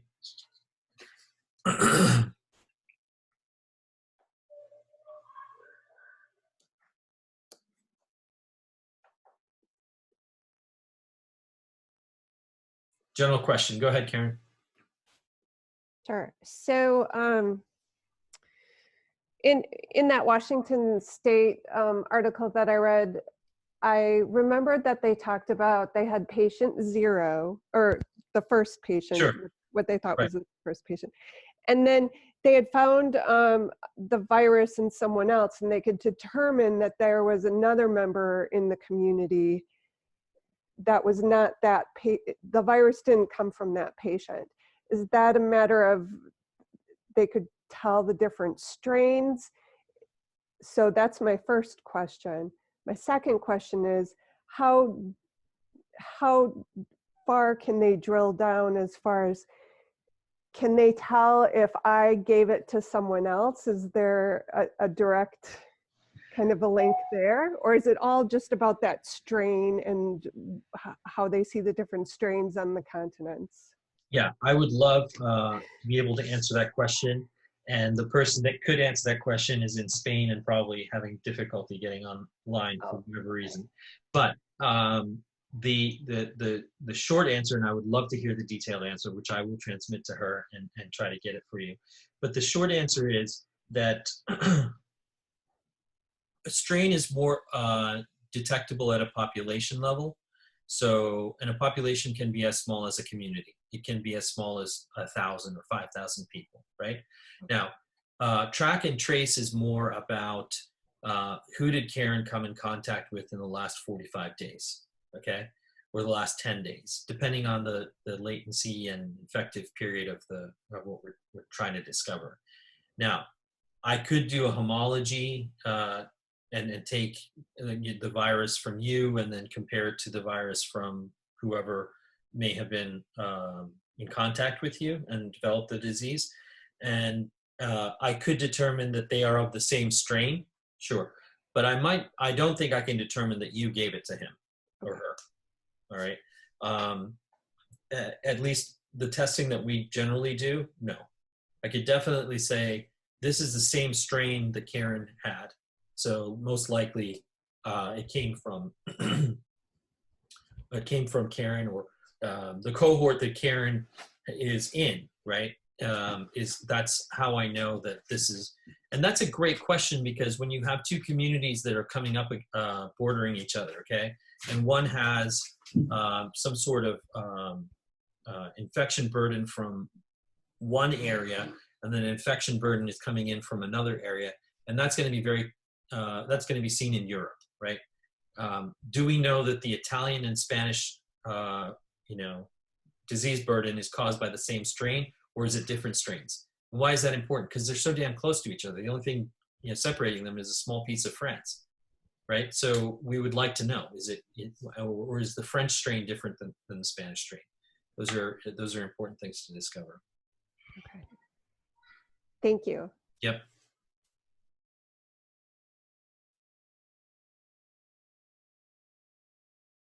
This is what we know so far. This is data up to around, let's say, probably mid-April now, right? John, it looks like mid-April.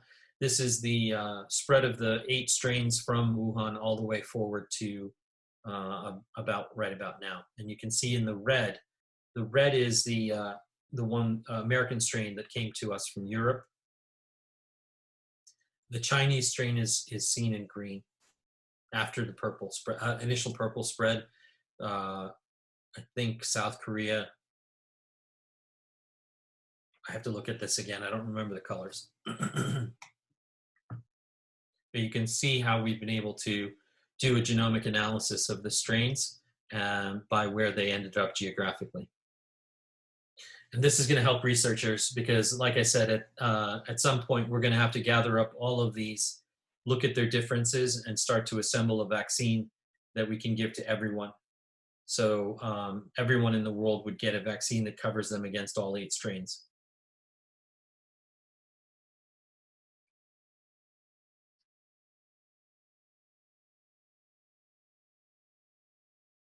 Hey, Mike.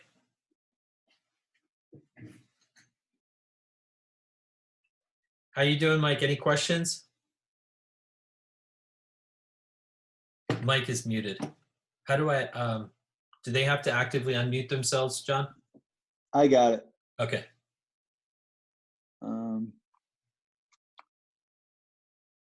Stuff's interesting out here. Yeah, what's going on now? So this, I've been going out and just going on like these long walks or whatever. Uh-huh. And there are these apartment complexes in this one area where all these signs started popping up for free testing. Okay. And it turned out that a lot of these apartments are like low income housing communities, like you see a lot of the Mexicans and whatnot who would live in those areas. And what I'm wondering is, are these people afraid to get tested because they're afraid they might be turning themselves in? Yeah, that's horrible. Yeah, right. And what's interesting about the state of Utah is we have the capacity for 5,000 tests a day, but they haven't been testing more than 2,000 because they're not having the people come in for the testing. Like they're just not seeing the caseload that they need. Yeah, that's awful. And that's a community, first of all, that's averse to anything having to do with the government at all, Mm-hmm. right? And then that means they're also going to stay away from healthcare resources.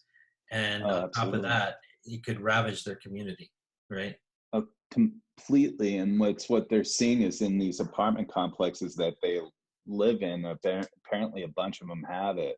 Yeah. And the hotels that our resort runs, we've seen a number of our housekeepers come down with it. And you just wonder, like what can be done to prevent it, especially when people are living on top of each other like Yeah. they are in a lot of those tight housing conditions. I don't know, it's kind of crazy. I mean, would their employers step up? Well, that's what's going to be interesting, right? So like, let's say like something happens with the antibody tests, right? I work for Vail Resorts, a major multi-billion-dollar company. They do the, they offer you the flu shot, and they offer you all these other resources. You imagine once the resources are there, they're going to push it. Yeah. Because I can tell you, we've had issues with people who have had, it's all across the country. People have had issues with like mental health conditions and stuff. Sure. And unfortunately, we had an employee that committed suicide recently, and it's all related to what's going on. And they've pushed really hard for like people to go get counseling and whatnot if it's needed. So I imagine if the resources are there, they're gonna do it. Yeah. It's just a matter of where we get with the testing. Yeah, they're going to have to hand off to the employers. They really are. I totally foresee that happening. Wow. More and more, we're going to. It just exposes the lack of the social safety net. And in a time like this, it just, when it's business as usual and everybody's making money and nobody's sick, everything works great. The minute that system gets perturbed, right? Because you can't have sick housekeepers. They're going to destroy your business. No, I mean, you think about it. I mean, because like when that one housekeeper got sick, we had to put it was like all the housekeepers that came in contact, all the people who would work in front desk, all the maintenance people. We lost like, I don't know, 20 people off of one person. Yeah, exactly. And, we're obviously running with complete skeleton staff because like, nobody's coming to these hotels. It's homeowners that are staying in the hotels that are actually keeping this open at this point, which is minimal. But yeah, it's kind of interesting. Yeah. So I have a question from Jeff talking about hypoxia. An ER doctor wrote an article addressing how many COVID patients have low oxygen, which is the silent hypoxia, sometimes half what is normal without any obvious signs of infection, and then they crash suddenly, become critical very quickly. He talks about how a pulse oximeter could be helpful in treating patients before things. This is a great question. So I've been hearing about a lot of people talking about the home pulse oximetry. I think it's less than $20. You pick it up at your drugstore, and it's something you wear on the end of your finger. It shines a light through the small blood vessels at the tip of your finger and is able to measure oxygenation. So this is usually very important in patients who have asthma attacks, also COPD, anyone that has difficulty breathing. It's to make sure that as a result of that ailment and any exacerbation of that ailment, when even before your lips turn blue or you start feeling lightheaded, you will get an indication that your blood oxygenation has dropped. So is there a way that we could identify more patients who have COVID pneumonia sooner and treat them more effectively if you could ask them to monitor at home? So that's a great question.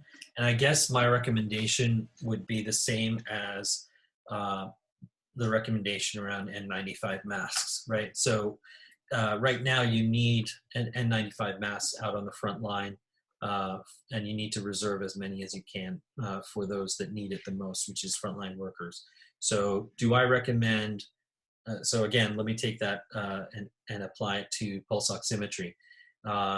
If you're healthy, you don't have a pre-existing pulmonary condition, and even if your asthma isn't very bad, that you have, daily issues or it's uncontrolled, then please don't go out and buy a pulse oximeter.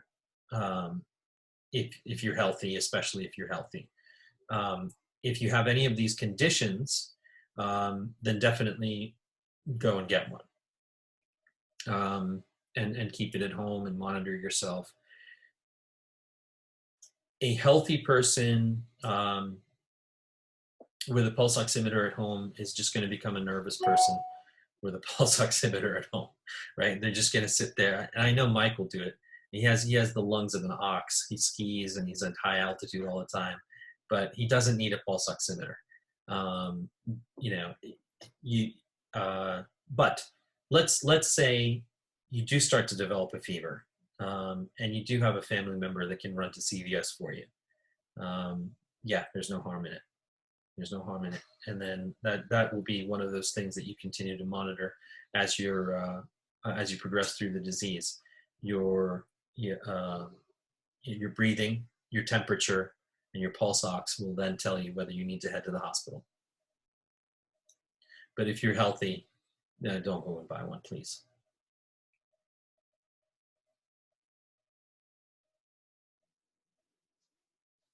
Okay, let's take a minute here. We're going to show our weekly message from Dr. Levine here in the Commonwealth of Pennsylvania. We're going to show a quick news clip about people who don't listen to Dr. Levine. We can talk about that. We can answer any final questions and wrap up in a second. So let's switch over to Rachel and hold on there. Thank you.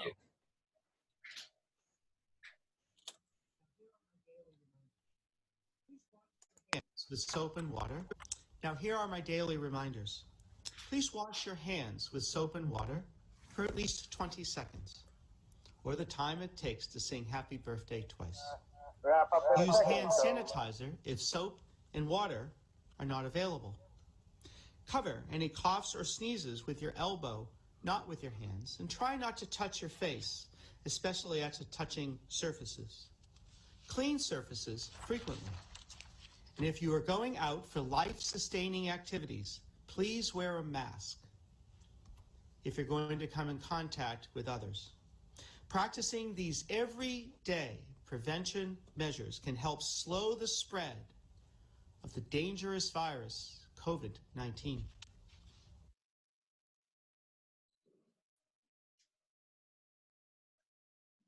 Now here.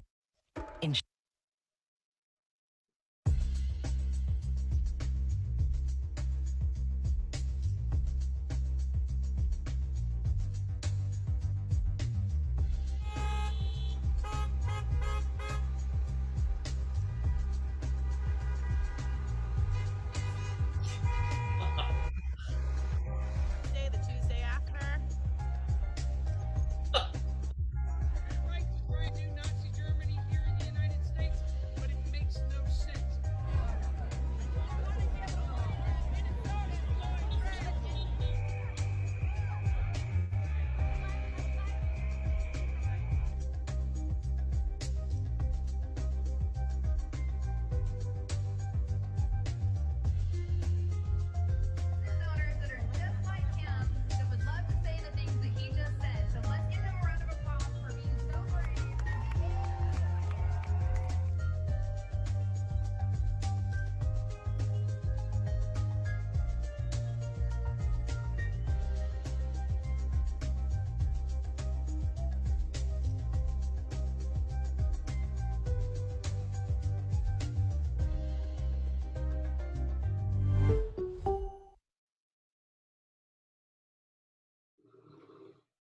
Great.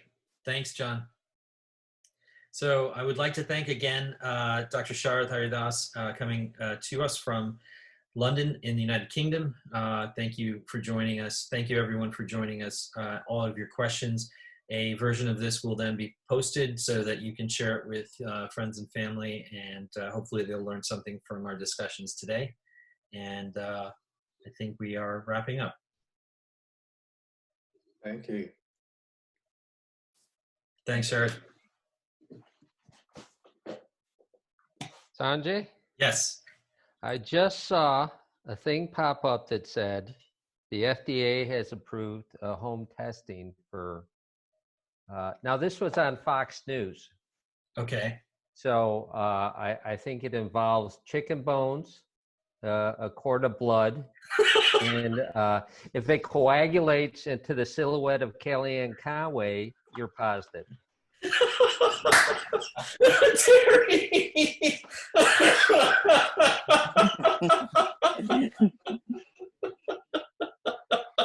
That's all I got. Okay, thank you for that.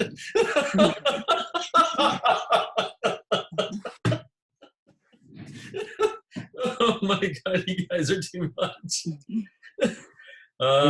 We did actually see that come over during this, that there was a stay-at-home test that was approved, or an at-home test that was approved. All right. Well, I'll look into that. We'll talk about it next week. See if it's useful. Thank you for that. Okay. Take care, guys. Be safe. We'll see you next week. Be safe. Thank you for hosting. Very welcome. Very welcome. Take care. Bye. Bye.